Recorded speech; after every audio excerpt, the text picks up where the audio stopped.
Ubisoft's open world formula almost works here, save for one massive mistake. We may never know why the sequel to Immortals was cancelled, but I do know that Fenyx Rising was almost a super good game. Welcome to completion number 36 of the Potato Backlog project. For more info on the project, see the links below. Make sure you stick around to the end of the video for the mythologically immortal yet grounded in reality Tater Raider, and let's talk about Immortals Fenyx Rising.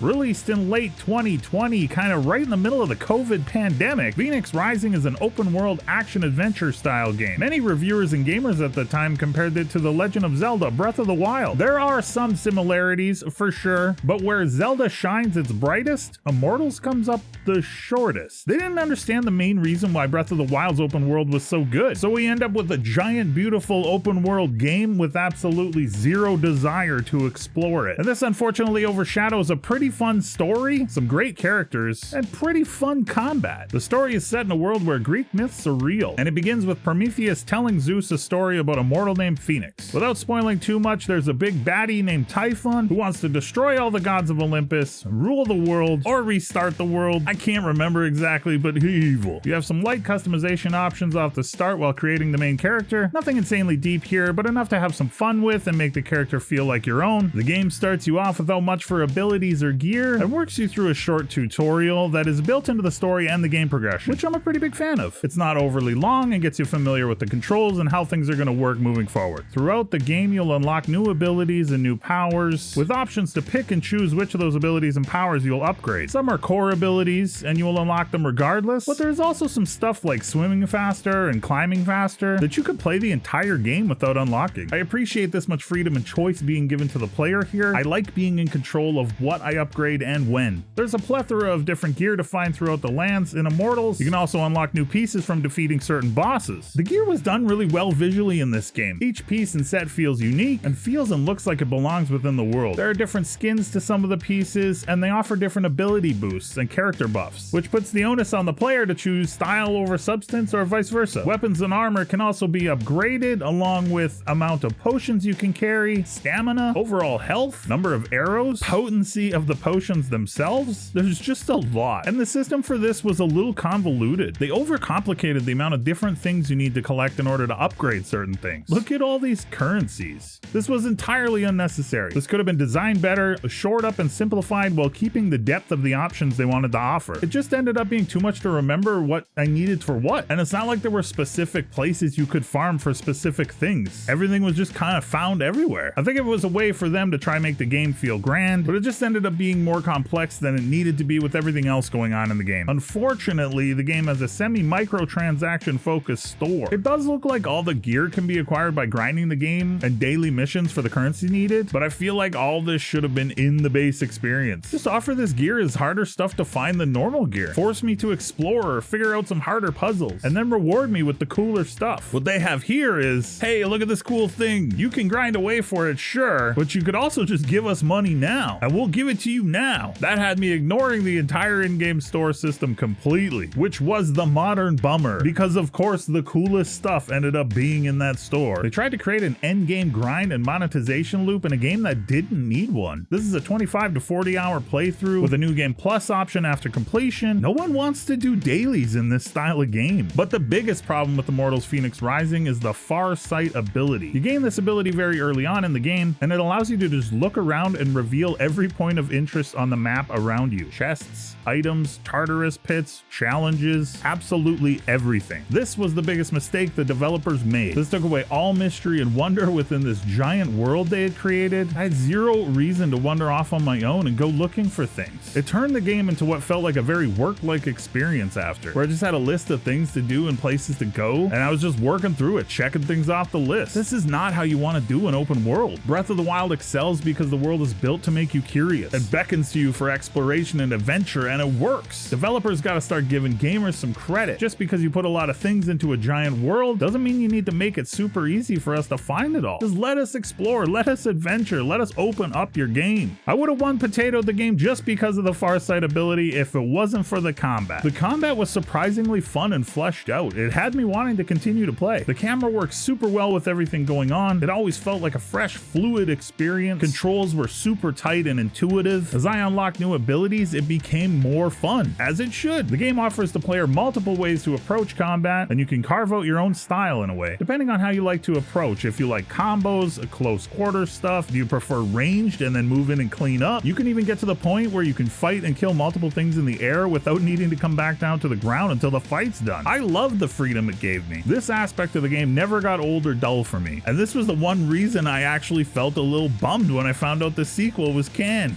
3 happy potato faces out of 5, brought up by some very fun combat. This game has a lot of things that most gamers are going to enjoy. The story's fun, there's tons of things to do, there's some pretty good humor here, but it doesn't sugarcoat or shy away from some of the darker aspects and the darker stories of Greek mythology, which helped keep it interesting as the game moved along. And with that, the Backlog project rolls on. Be kind to yourselves and others that deserve it. We're on to the next one. So let's go. But what I do know is Rise of the Fenyx. Rise of the or Rise of Fenyx? So let's go. Rise of the. What's the game called? It's the Rise of the Fenyx. So let's go.